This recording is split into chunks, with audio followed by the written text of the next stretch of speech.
It might surprise you to learn that even the smallest cities and towns in this giant country of ours have one culinary thing in common: a Chinese restaurant. Anne Huey is the national food reporter for the Global Mail, and she journeyed from Victoria to Fogo Island, stopping at many of them. Along the way, she captured it all in her new book, Suey Nation, The Legion Café, and Other Stories from Canada's Chinese Restaurants. And Anne Huey joins us now. Hi. Hi. So when you came back from that trip, how long did you wait before you had Chinese food again? I actually wasn't as tired of the food as you might imagine. Towards the end of the trip, we started getting pretty strategic about not ordering too much food, and my standard order towards the end of the trip was pretty much just a spring roll and an egg roll to go. Yeah. So it actually wasn't that much longer. I think probably within a couple of weeks we were probably You were done, yeah. And the we order. is you and your husband. You traveled across the country. And this book grew out of an essay that you first wrote for the Global Mail. And you were writing about the presence of Chinese restaurants across Canada. Why was this of interest to you? I grew up in Vancouver, where I had access to some amazing Chinese food, huge variety, huge diversity of Chinese food. And we were really just kind of obsessed with, you know, the newest roast pork place, or where we could get the freshest seafood or the best dim sum. There was just so much Chinese food available. But every time we left Vancouver, every time we left these cities, I would encounter these Chinese restaurants that were so different from what I was used to, primarily in small towns. They, for the most part, all seemed to have the same names, the same decor, and these menus that were filled with all of these dishes that I, for the most part, didn't even recognize. So these were dishes like chop suey, sweet and sour chicken balls, lemon chicken, ginger beef, dishes that I had never eaten before, let alone heard of. And so over time, I just became obsessed with wanting to know more about these restaurants. Why are there so many of them? Why are they so uniform? Where does this food come from? And eventually in 2016, I pitched the idea of a road trip to my Globe editors. They said yes, and we set out to find answers to all these questions. And this food that you were talking about, like in these small towns, was this food that you liked or didn't like? Not to put you on the spot or anything. I did like them, but I had mixed feelings about them. So I remember the first time I tried some of this food, I was about 6, and they were delicious to me. You know, a lot of these dishes hit the perfect note between, a perfect balance between sweet and salty, sometimes sour, sometimes spicy. They often have really great textures. Because you wrote about an incident when you were in school, and they had this day to celebrate Chinese culture and food. And then when you had the food, you were like, this is not the food that I have. I was like, what is this? Whose Chinese food is this? So, you know, I recognized that a lot of these dishes were very delicious. But at the same time, I would hear everybody around me, namely my family, relatives, often restaurant workers in these authentic Chinese restaurants, kind of dismiss this cuisine. They viewed chop suey Chinese as being kind of lesser than, as fake Chinese. It was very common to denigrate this kind of food. And so I liked it and recognized it as being delicious, but at the same time, I definitely internalized a lot of these messages of it being, you know, something less than what I was used to. On this road trip, you find out some secrets. We're not going to talk about all of them, obviously, but something that came up that you didn't seem to really know was that your own family had a history in having a restaurant. How did you discover that? It was actually after the road trip, some months after we had completed this, 9,000-kilometer trip. 18 days living out of a suitcase, driving from coast to coast, meeting all of these families, learning their stories published in the Globe.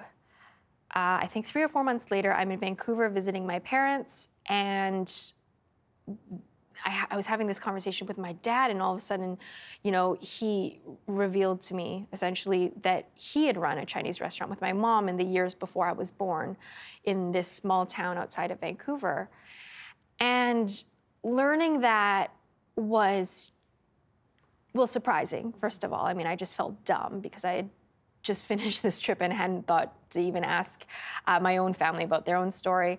But also it made it clear to me how little I knew of my own family's story. And that led me on this almost second journey to want to learn more about where we came from and how we somehow wound up here. That was an interesting answer, because on the flip side, for me, I'm thinking, why didn't your parents talk about it? Why didn't they tell you about that before? I'm still not entirely clear on this. I think part of it may just have been a misunderstanding. I think maybe they thought that we knew, or maybe I knew. I don't know. But in general, it wasn't common, at least for my dad, to talk about his past at all. There were, I knew the bare details. I knew, where he was born. I knew when he had come to Canada.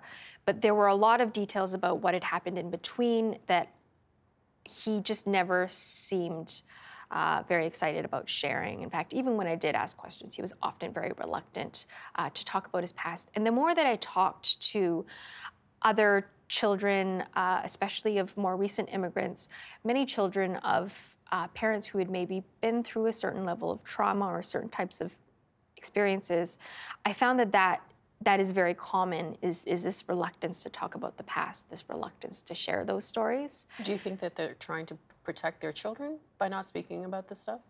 I think that it could be a number of things, including perhaps that.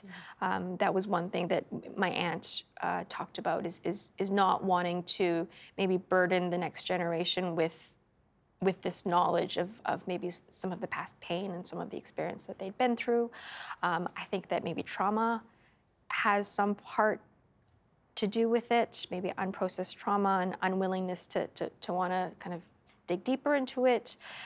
Some of it may be cultural. There are definitely elements within Chinese culture that don't necessarily condone sharing less than pleasant stories or kind of airing dirty laundry. So I think there are a lot of different elements. But what learning my own family's story taught me is that it's so important to not fight that, but to really insist on learning these stories, because, we are at risk of losing them. And I think that these stories are the ones that are just so essential to understand and to know about, who we are as Canadians and where we all come from. So just to go back a bit, because I'm trying not to reveal one of the secrets in the book, your grandfather was the first person to come to Canada, and then years later, your grandmother, and then your dad. How did your dad come to be in Canada? So from the time my grandfather came to Canada, which happened when my dad was 1. So my grandfather left China. He left behind his wife and his toddler son. He came here to work. There were not a lot of opportunities in the village in Guangdong, which is in southern China. There were not a lot of opportunities to even put food on the table. So coming to Canada for him was an opportunity to be able to send some money back home, back to his family, back to his wife and his toddler son, and just for them to be able to feed themselves, essentially. So he came first. Again, I don't want to reveal everything that's in the book, but because of a variety of different kind of policies that were in place here in Canada at the time, it took, I think, 13 years before he was able to bring his wife, my grandmother, my dad's mom, to Canada. And then after that, it was another, I think, 11 years before they were able to bring my dad to China. So here is a family that was separated for 23 years across continents. And then they had to, once they were reunited, have to learn how to be a family again. Your grandfather didn't work in a restaurant. So how did your dad end up working in a restaurant? Well, like you said, when my dad first came to Canada, they had to kind of learn, well, first to even get to know one another. My dad had never met his father before, so he was meeting his dad for the first time when he was 24 years old. So that didn't go maybe as smoothly as they would have liked to. The original plan had been for my dad to work in construction with his dad, but because there was there was a little bit of tension there in that relationship. So he was essentially placed in the restaurant world by one of his English teachers or one of the organizers of the ESL program that he was in. Everybody, as part of the ESL program, as a newcomer to Canada, had to participate in a work-study program. And so they said, you know, what are your skills? Do you speak English? And based on his answers, they were like, well, why don't you just work in a restaurant? It was something that was very common for newcomers from China at the time. It was a good place for people who didn't speak English, who didn't have a ton of transferable skills. And it was just an industry that a lot of Chinese men wound up in at the time. Was it a good fit for your dad? I think in some ways it was a good fit. My dad was a very creative person. He took a lot of pride in kind of craftsmanship and working with his hands. So in that sense, I think it was a good fit. He was also extremely clever and very good at kind of figuring out how to do things. So even though he was thrown into these kitchens, sometimes asked to cook dishes that he had never heard of or even tasted before, and had to kind of figure his way out through that, I think it was, in some ways, a really great fit. And I mean, he also sounds very resilient because he started out working in a kitchen and then ended up owning a restaurant. Earlier in the book, you referred to Chinatowns as having started out as bachelor societies. Why was that? So the first Chinese people who arrived in Canada came here for one of two reasons, essentially. It was either to participate in the gold rush or in the railway industry. After these two industries kind of ended or wound down, some of these Chinese men started venturing out and seeking employment elsewhere. Because of that, many local Canadians, many white Canadians felt threatened by that. They felt that their jobs were perhaps at risk, and they viewed these Chinese men very much as a threat. So around that time, so in the late 19th century, early 20th century, there were a number of different policies that were put in place, essentially restricting the number of Chinese people who were allowed into this country. So at first it was a head tax. So that went from being a $50 charge for any Chinese man or woman to come to this country. And that was eventually raised to $500. And because, again, I mean, this was a prohibitive figure at the time, it just didn't make sense to bring women over. The whole point of bringing Chinese men over was for earning potential. And so because of that, we saw pretty much only men, Chinese men, in Canada for a very long time. And these Chinatowns became kind of havens for these Chinese men. You know, on one hand, they were constantly under threat from either rioting from, again, these locals who did not see these Chinese men as a welcome presence. They were often being targeted by local police, again, based on these same kind of fears about these Chinese men. So part of it was safety, wanting to stay within, you know, confined areas and sticking together, safety in numbers. But part of it was also just because it was the only way they could stay, right? Yes, and also just being social. You know, it was being around other people who had been through a similar experience, who spoke similar languages. So, as you said, these became these communities that were pretty much only men for the longest time. And Chinese restaurants were in these communities, but eventually they played a role in bringing people over from China. How did that happen? So what you started seeing as these restaurants became more established was, you know, maybe the original owner of that restaurant or workers in that restaurant had family back in China that they wanted to bring over, you know, who also had families that they would want to send money back to and support in the same way.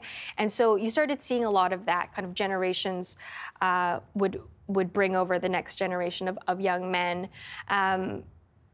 They would train these young men They would employ these young men, and then eventually these young men would be ready to start their own Chinese restaurants. And so you started to see these restaurants spread kind of, maybe from a town that's 40 minutes outside of Vancouver. Their nephew or their son or their grandchild would open a restaurant in the town next to that, and then their next generation would open up a Chinese restaurant in the town next to that, and then you would see these restaurants kind of spread out of all of these towns and cities across the country. I'm interested to talk more about how the restaurants came to be, because I think at that time, most people would think that working in a restaurant is women's work, so-called women's work.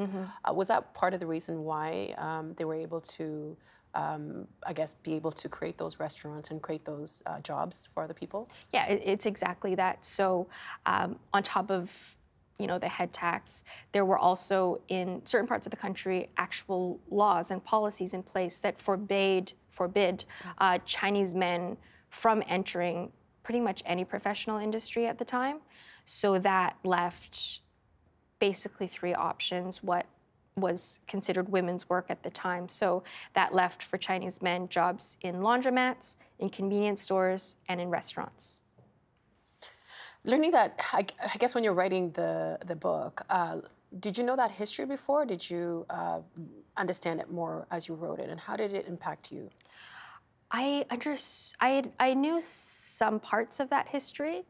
Some of this story has been documented very well in the US, where a lot of these similar events had taken place.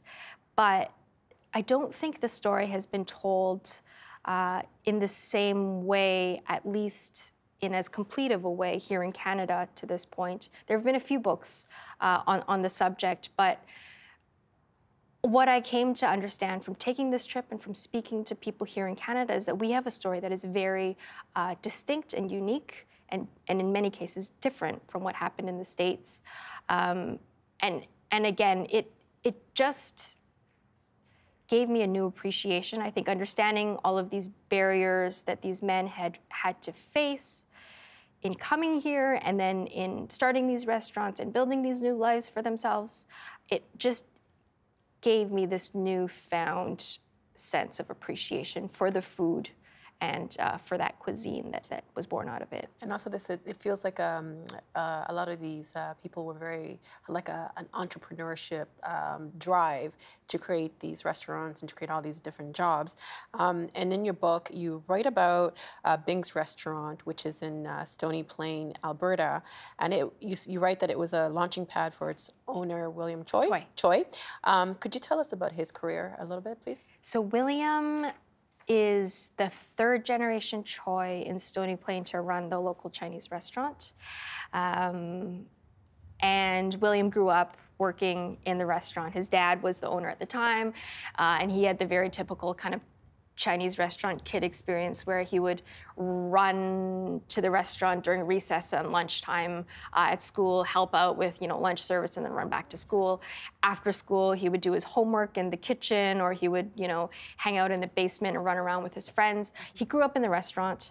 And in Stony Plain, just like with so many of these small towns across Canada, these restaurants are very much the heart of the community. These restaurants are, de facto community centers or meeting places. This is where people go and hang out, learn what's going on in the town.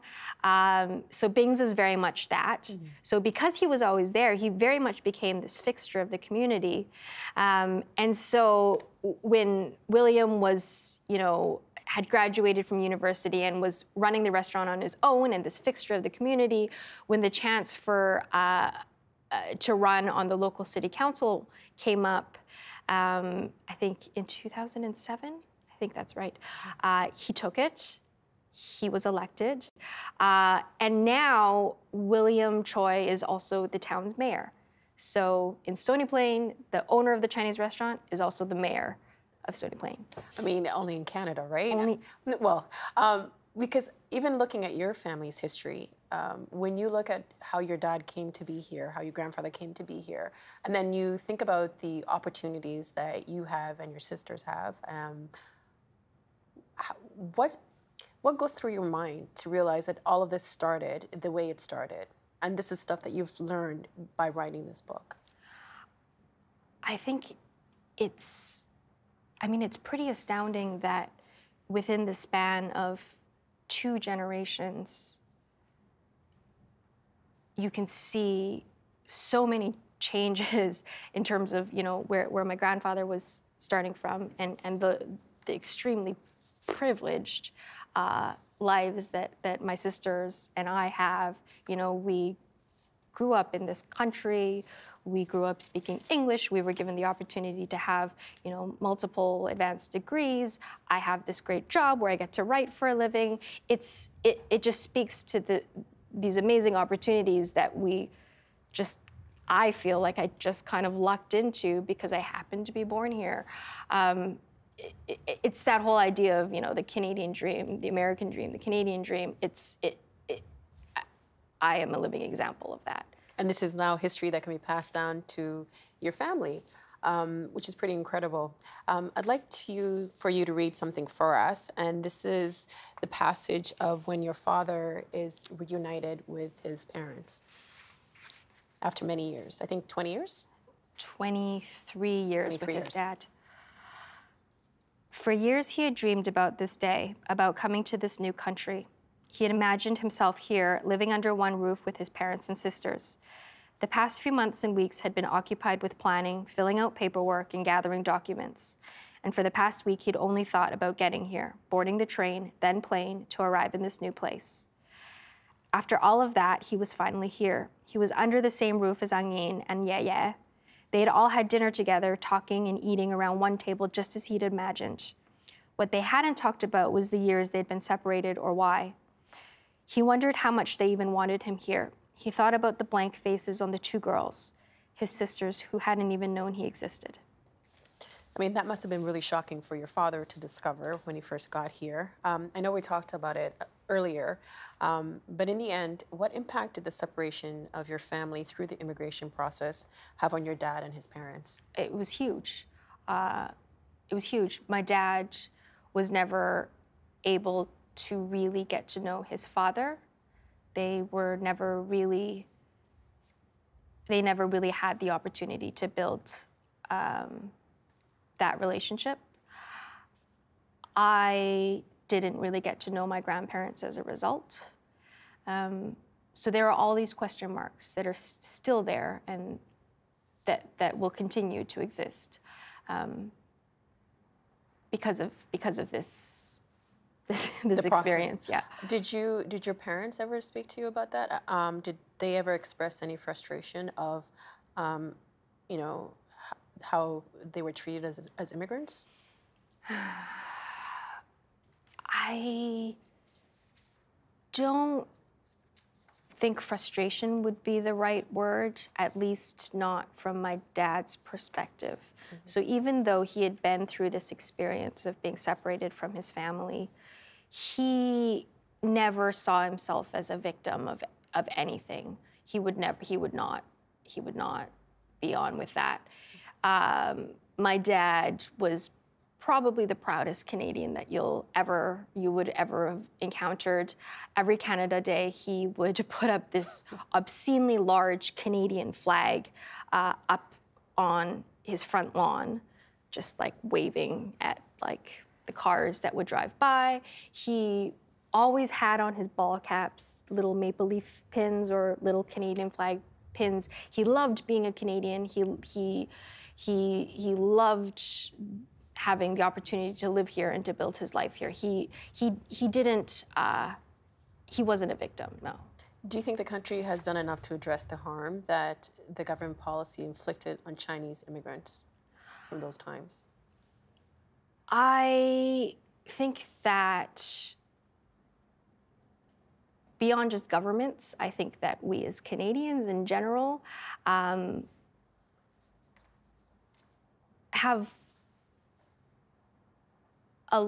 I think it's important for us as Canadians to know this history, to understand that this is a part of our country and who we were in the past.